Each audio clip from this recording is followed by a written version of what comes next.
हे everyone, अस्सलाम वालेकुम। Welcome back to another video. आज की वीडियो में एक क्यूट ऑर्गेनाइज़र बनाने वाली हूँ, वो भी वेस्ट कार्डबोर्ड से। मैंने यहाँ पर एक वेस्ट स्वीट कार्डबोर्ड लिया है। ज़्यादातर लोग इसे फेंक देते हैं, लेकिन मैंने सोचा कि इस वेस्ट बॉक्स को एक यूज़फुल ऑर्गेनाइज़र में बदल दिया जाए। सबसे पहले मैंने स्वीट बॉक्स की मेज़रमेंट ली और कार्डबोर्ड की हेल्प से इसके अंदर 2 ड्रॉवर का स्ट्रक्चर तैयार किया। कार्डबोर्ड कटर की हेल्प से यहाँ पर मैं इन्हें 2 इक्वल पार्ट में कट कर रही हूँ। कार्डबोर्ड कटर से कट करना इसको थोड़ा सा टफ हो रहा था, तो मैं यहाँ पर सीजर से इसको कट कर रही हूँ। इनिशियली मैंने इस बॉक्स को 2 इक्वल पार्ट में कट कर दिया था, लेकिन जब मैंने इसको देखा तो ये काफ़ी वाइड लग रहे थे, इसलिए मैंने मेज़रमेंट दोबारा ली और उनकी विड्थ को कम कर दी ताकि ऑर्गेनाइज़र का लुक ज़्यादा नीट और बैलेंस्ड लगे। ड्रॉवर तो यहाँ पर कट हो चुके हैं। अब हम स्वीट बॉक्स का कैप लेंगे। स्वीट बॉक्स के साइड में जो ये पार्ट लगे हुए हैं, मैं इनको कट कर रही हूँ। छोटे वाले पार्ट में अपने ड्रॉवर में लगाऊंगी, उससे ड्रॉवर का पूरा स्ट्रक्चर रेडी हो जाएगा।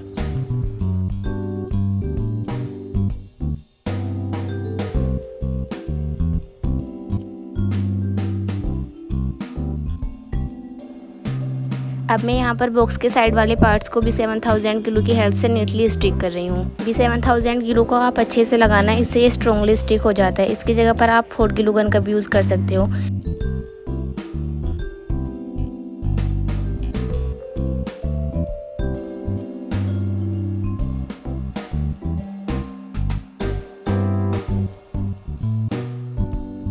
फाइनली एक ड्रॉवर बनकर रेडी है। इसी तरह से हम अपने सेकंड वाले ड्रॉवर को भी रेडी कर लेंगे।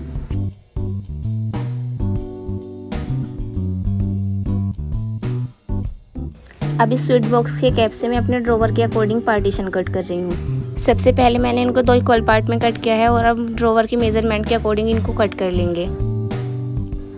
यहाँ पर पार्टीशन तो कट हो चुके हैं। अब ये जो 2 कार्डबोर्ड के पार्ट हैं, इनको भी मैंने एक्स्ट्रा स्वीट बॉक्स से लिया है, क्योंकि एक स्वीट बॉक्स से ड्रॉवर का स्ट्रक्चर रेडी नहीं हो सकता, इसलिए हमें एक्स्ट्रा कार्डबोर्ड की भी ज़रूरत पड़ेगी। अब बारी है इस ड्रॉवर को फाइनल लुक देने की। इसके लिए मैं वुड टेक्सचर शीट का यूज़ कर रही हूँ।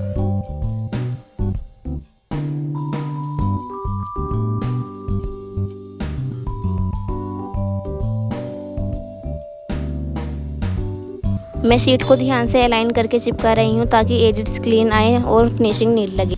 मुझे लगता है किसी भी DIY का असली मैजिक फिनिशिंग में होता है, इसलिए मैं इस ड्रॉवर पर वुड टेक्सचर शीट लगा रही हूँ। इस स्टेप से पूरे ऑर्गेनाइजर को एक क्लीन और प्रीमियम लुक मिलने वाला है।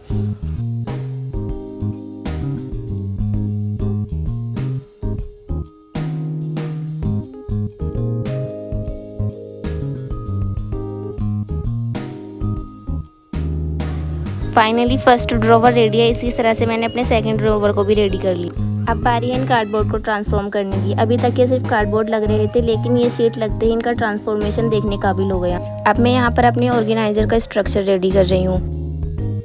जब मैं इसको स्टिक कर रही थी तो स्टिक करने में थोड़ी सी प्रॉब्लम कर रहा था, इसलिए मैंने इसके बैलेंस बनाने के लिए इसके पीछे सेलो टेप लगा दी। जब ये ड्राई हो जाएगा तो सेलो टेप को हम हटा देंगे। देखो, हर DIY पहली बार में परफेक्ट नहीं बनता, मेरे साथ भी यही हुआ। ये जो मैं साइड में पार्टीशन स्टिक कर रही हूँ, इनको मैंने काफ़ी लॉन्ग कट कर दिया था, और अगर मैं इसको ऐसे ही छोड़ देती तो फिनिशिंग अच्छी नहीं आती, इसलिए मैंने इनके साइज़ को थोड़ा सा रिड्यूस किया और ऑनेस्टली उसके बाद ऑर्गेनाइज़र का लुक काफ़ी बेटर हो गया।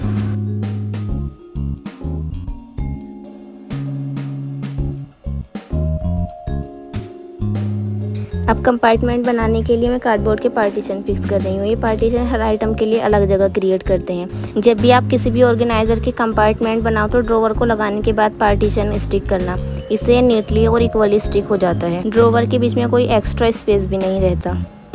मैंने भी अपने ऑर्गेनाइज़र में पार्टीशन को स्टिक करने के लिए यही ट्रिक फॉलो की है। इससे मेरा ऑर्गेनाइज़र नीटली बनकर रेडी हो जाएगा।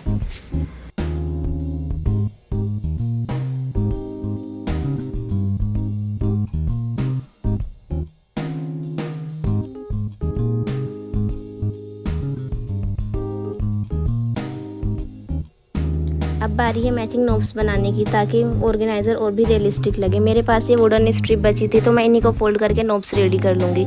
इससे मेरा ऑर्गेनाइज़र बिल्कुल रियलिस्टिक लगने लगेगा।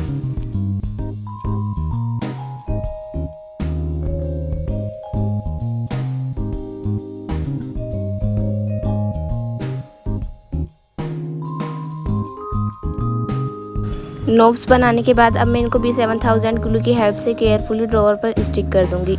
नोब्स की हेल्प से हमारे ड्रॉवर स्मूथली ओपन और क्लोज होने लगेंगे। और फाइनली हमारा ऑर्गेनाइज़र बनकर रेडी है। And here is the final look. एक सिंपल वेस्ट स्वीट बॉक्स से इतना यूज़फुल ऑर्गेनाइज़र बन जाएगा, मैंने कभी नहीं सोचा था। अब आता है मेरा फेवरेट पार्ट, इसमें स्टेशनरी ऑर्गेनाइज़ करना। वैसे आप इस ऑर्गेनाइज़र में क्या रखना पसंद करेंगे, स्टेशनरी, मेकअप, ज्वेलरी या क्राफ्ट सप्लाइज़? मुझे कमेंट में ज़रूर बताना। मुझे ऑर्गेनाइज़र की सबसे अच्छी बात ये लगती है कि इसमें हर चीज़ अपनी जगह पर ऑर्गेनाइज और वर्क स्पेस भी क्लीन लगता है। देखो ये कितना सेटिस्फाइंग लग रहा है। अगर आपको ये वेस्ट टू बेस्ट ट्रांसफॉर्मेशन पसंद आया हो तो वीडियो को लाइक ज़रूर करें। मुझे कमेंट कर बताना आपके पास भी ऐसा स्वीट बॉक्स है तो आप उसे किस चीज़ के लिए यूज़ करेंगे।